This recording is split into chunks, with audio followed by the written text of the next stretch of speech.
Hello नमस्कार, मैं विवेक आप सबका एम विद आरबी परिवार पे स्वागत करता हूं। आज इस वीडियो में यूपी ट्रिपल सी पेट 2022 में जो मैथ की प्रैक्टिस सेट चल रही है, आज उसका अगला वीडियो है। तो शुरू करते हैं आज की मैथ की शानदार प्रैक्टिस सेट। तो आइए चलते हैं आज के अपने पहले प्रश्न पे। आज का पहला प्रश्न क्या है, जो प्रतिशत से लिया गया है।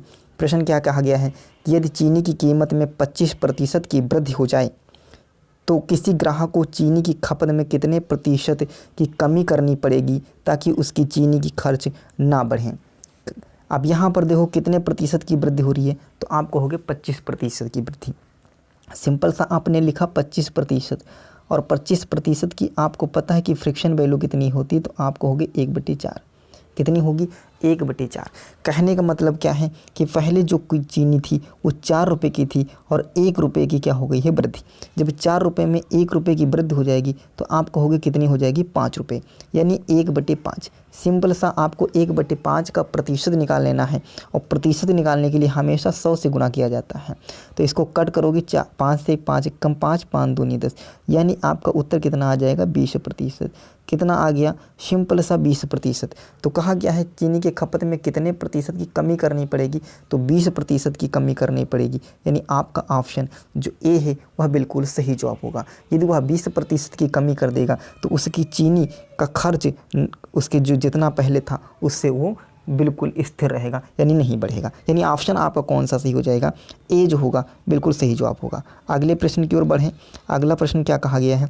अगला प्रश्न भी आपको प्रतिशत से लिया गया है।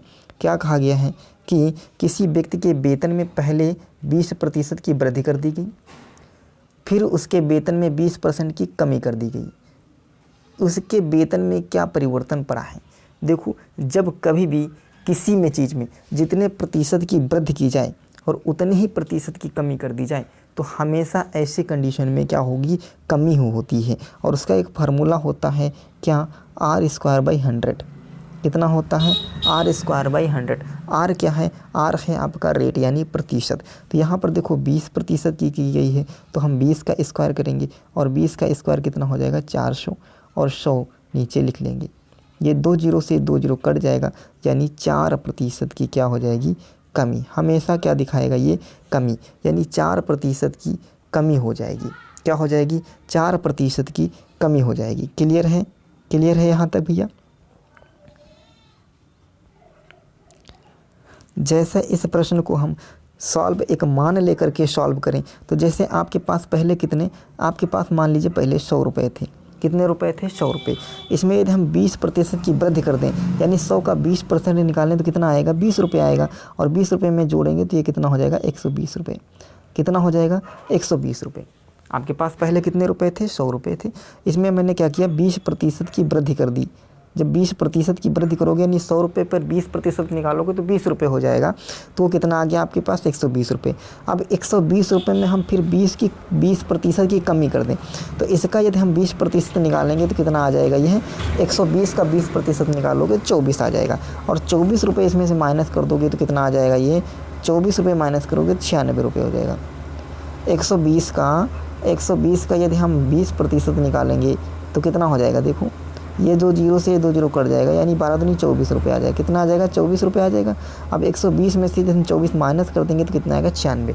अब आप देखो, पहले आपके पास कितने रुपए थे? 100 रुपये थे। कितने रुपए थे? 100 रुपये। प्रेजेंट में कितने हो गए हैं? 96 रुपये। कितनी कमी आई है?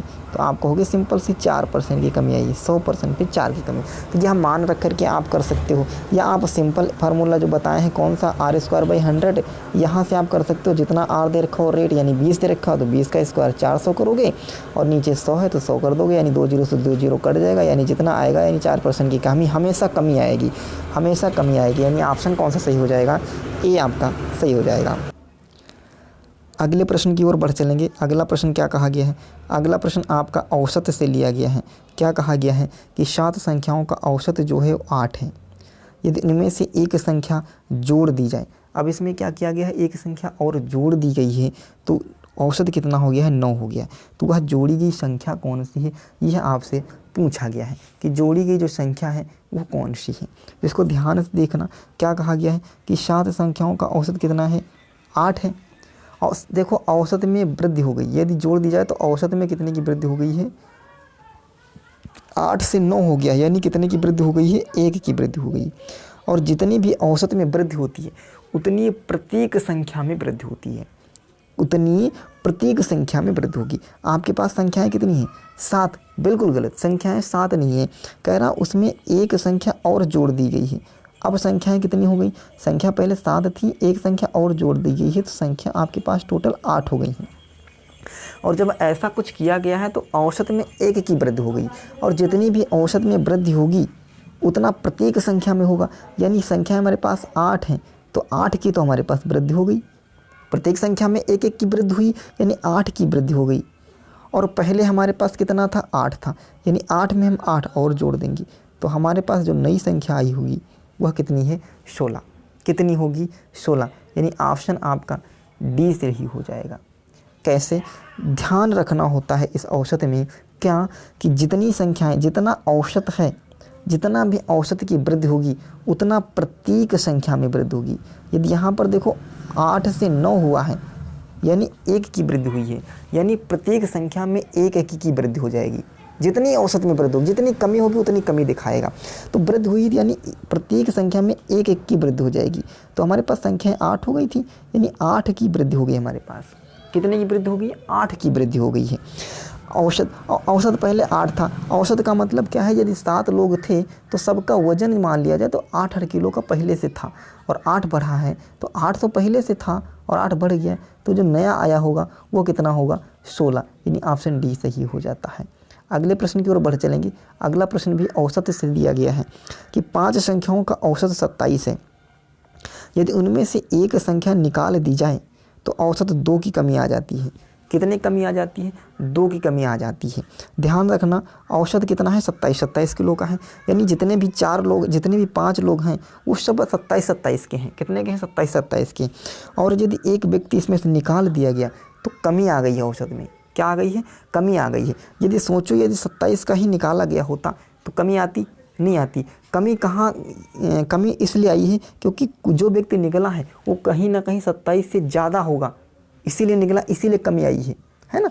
यदि 27 से यहाँ पर हम 27 से लेते, और यदि 27 से यहाँ पर आप मान लीजिए 30 का निकल गया होता, तो यहाँ पर देखो 3 की कमी आ गई होती, 3 की कमी आई होती, है ना। इस तरीके से देखो, अब यहाँ पर क्या कहा गया? 27 बचा है। औसत क्या है? 5 संख्याओं का 27 से 2 की कमी हो गई।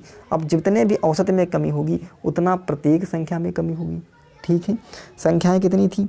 5 थी, एक संख्या निकल गई, अब कितनी बची? 4 बची, प्रत्येक में 2-2 कमी हो जाएगी, तो हमारे पास कमी कितनी दिखा रही है? 8 कमी दिखा रही है। कितनी कमी दिखा रही है? 8 की कमी। यदि 27 का गया होता तो कोई फ़र्क नहीं पड़ता, तो 27 में यदि हम 8 को जोड़ दें, 27 में 8 को जोड़ दें तो ये हो जाएगा 35। यानी वो व्यक्ति कितने का गया होगा? तो आपको हो गया 35 किलो का जो व्यक्ति होगा वह यहाँ से बाहर निकल गया होगा। क्यों? क्योंकि यदि 27 का गया होता तो कोई फ़र्क नहीं पड़ता, 27 का गया, यानी 27 से कोई कुछ ना कुछ ज़्यादा गया है। अब कितना ज़्यादा गया है? तो 35, यानी 8 का ज़्यादा गया है। क्लियर है? तो यानी ऑप्शन आपका जो होगा वो सी बिल्कुल सही जवाब हो जाएगा। अगले प्रश्न की ओर बढ़ चलेंगे, जो भिन्न का प्रश्न है। सिंपल क्वेश्चन है। क्या कहा गया है? कहा गया है 0.4777 ... इसका साधारण भिन्न में लिखना है। तो इसको आप इस तरीके से लिख सकते हो 0.4 और 7 पे बार लगा सकते हैं। 7 पे हम क्या लगा सकते हैं? बार लगा सकते हो।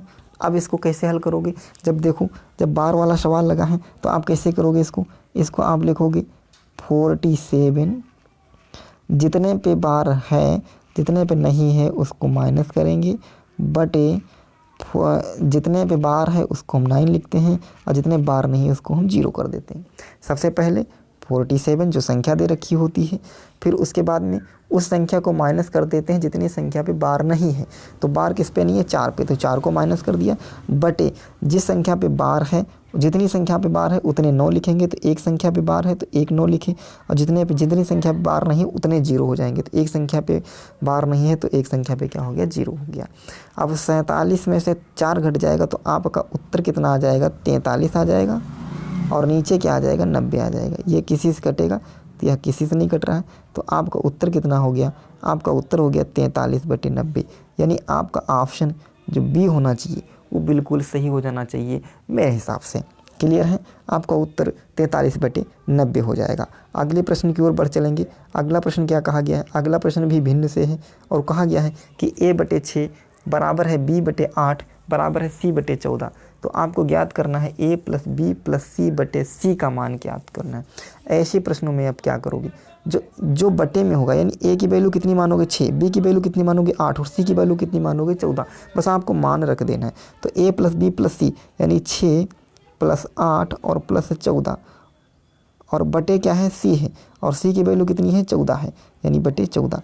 जोड़ लोगे 14 6 20 और 8 28 यानी 28/14। काट करोगे 14 × 14 14 दूनी 28। आपका उत्तर क्या आ जाएगा? आपका ऑप्शन ए यानी 2 सही हो जाएगा।